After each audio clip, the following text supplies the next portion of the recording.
Thanks, Griselda. Yes, so South Africa may move to level 1, easing restrictions. But of course, this country is still dealing with the incredible economic fallout after the harder lockdowns, level 5 and level 4. And we saw that incredible economic contraction, 51% annualized in the second quarter. Predictions of a contraction of 7% or more, up to 3 million people, depending on who's doing the predictions. But up to 3 million people may lose their jobs in the country this year. So this is also part of the expectations around tonight's address. An economic recovery plan is on the table that's been agreed to at NEDLAC by various players. Let's speak to our colleague now, Arabile Gumede. Arabile, at the Presidency, what do we expect in terms of revealing or not revealing all the details of this plan on the table tonight?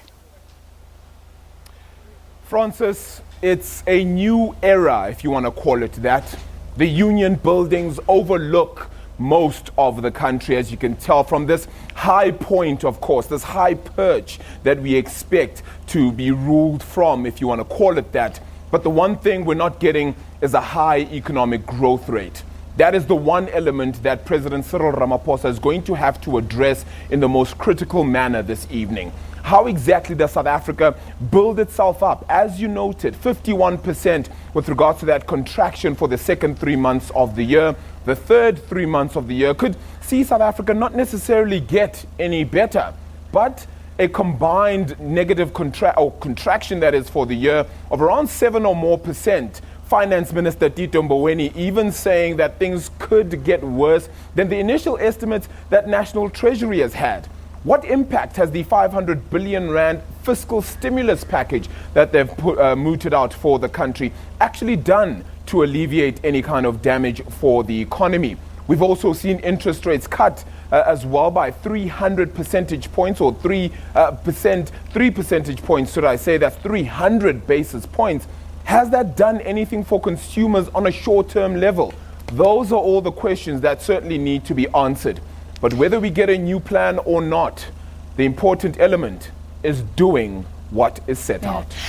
Arabile, what's the talk around the plan? I mean, there has been some details revealed. The Presidency saying yesterday that there is an agreement around Eskom, around dealing with its debt in a sustainable way. Maybe or maybe not. That involves pension funds. Government earlier putting sort of 8 priorities on the table. What speculation about what could be in there further? Well, look, Francis, to begin with, the notion of having 8 sort of priority points is a notion we've heard before, right? We had the 14 confidence-boosting measures by then Finance Minister Malusi Gigaba, of course, a while ago now. And all of that has petered out and withered away. We even had objectives and ways to try and stimulate the economy since then. We've had the measures that even Finance Minister Tito Mboweni has tried to put to the fore, as well as key priority areas for the economy. I think there were 5 of those. And that also hasn't come to fruition. So the big issue here is not necessarily those 8 priority points. And word certainly does become around not just putting a plan in place. And even if you rehash some of the old points, it's about making them actually stick. How do you include investors and the private sector in this communication and in this lobby for a growth trajectory to certainly head higher than the current pace of economic withering that we certainly are feeling right now? So the issue is certainly not just around whether we get those priority points, but whether we're able to get things done. And I think government is beginning to get a sense that consumers are exhausted. Consumers are tired of the rhetoric. And we had hoped for a better life for all, but it seems that it's only a better life for some. Yeah, indeed, our colleague Arabile Gumede, there is some fatigue for plans. We've had so many plans on the table. We'll speak to analysts a little bit later about that. Will this be a change, or can this be implemented this time and really make a difference, like Arabile says? We take a short break. Lots more to come on The Full View. Stay